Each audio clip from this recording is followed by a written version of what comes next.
It was 11 days after Jean Marie Schoen went missing, August 1st, 1974. Sisters Annette and Millette Anderson, they vanished from their Ocean Way home. Their father said that they had a loving home. They were not runaways, and he noticed some things that were out of place when he arrived home. That's how he knew something terrible had happened.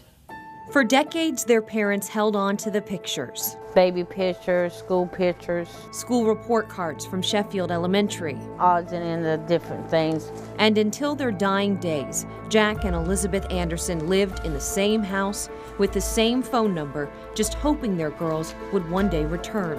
We just went on with life. They were just 11 and 6 years old. Decades later, the girl's older sister, Donna, remembers the day that her family's entire world changed. She and her mother left the house to go check on a sick family member around 6 p.m. Her father was about to head home after fishing. In the original report, Sergeant Dan Jansen with the cold case unit at JSO says Jack Anderson told officers he called the house around 7 p.m. It actually speaks with Annette. And he hears the dog barking in the background, and he asks Annette, he says, why is the dog barking? And she said, well, there's some birds in the front yard, and he's barking at these white birds that are in the front yard. And he said, oh, okay. Well, he lets her know that he'll be home shortly. When he called back 20 minutes later, no answer. And so we know that our time frame is just a 20-minute window. It's a tight window. But what happened to these two little girls in those crucial 20 minutes? They just was taken out of the house and gone. According to reports, there were two things that Jack noticed when he got home.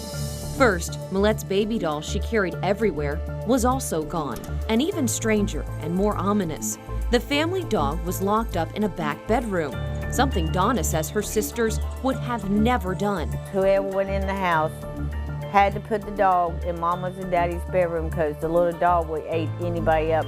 The dog was known to be protective of the family, especially little Annette. For that to happen tells us that somebody entered into the home and locked the dog up. But who? The family house was off of a secluded road. Whoever took them had to know how to get in and out there because there's only one way in and one way out. But one neighbor did tell police he thought he saw a strange vehicle that day. He saw a white vehicle parked in their driveway.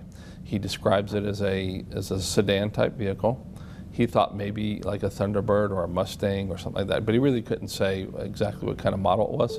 With only a few clues to go on, a massive search ensued, 138 square miles, but turned up nothing. Sightings of the girls were called in, but also nothing. The sisters had seemingly vanished into thin air. Then, 4 months later, came a twist. Serial killer Paul John Knowles was killed during an escape attempt in Georgia. But before he died, he left a message for his lawyer detailing his alleged kills, including the murder of two little girls. He made a tape where he had killed 20 people on it, and 2 of them were supposed to have been my sisters. JSO has a transcript of that recording. Knowles said he dumped the girls' bodies near the end of Commonwealth. Officers searched extensively, but no remains were ever found. Sergeant Jansen says Knowles was known for lying about the number of people he killed to try and shock people. Now, some of the information that he provided in his transcript does not align to the facts of the case. So that's a little disconcerting as far as his confession is concerned. So he believes it could be a false confession.